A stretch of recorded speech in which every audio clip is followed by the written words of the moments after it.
तर गोरक्षकांविरोधात आता महायुती सरकारचे समर्थक असलेल्या सदाभाऊ खोत यांनी मोर्चा उघडलाय। कायद्याचा धाक दाखवून गोरक्षक लूट करतायत, सांभाळायला दिलेल्या गायींच्याही गाड्या अडवल्या जात आहेत असा आरोप सदाभाऊ खोत यांनी केलाय। त्यावर आता नितेश राणेंनी खोत यांना एक मैत्रीचा सल्ला दिलाय। मी शेतकऱ्याची बाजू घ्यायला लागलो, मला धमक्या यायला सुरू झाल्या।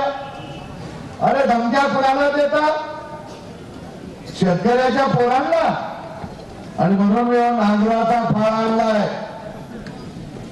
तुम्ही जर माझ्या वाटेला गेला तर तुमच्या नांगराचा फाळ घातल्याशिवाय राहणार नाही, त्याला ठेवा। भाऊ खोत यांनी सरसकट सगळ्या गौरक्षकांवर अशा पद्धतीचा कुठलाही आरोप करू नये।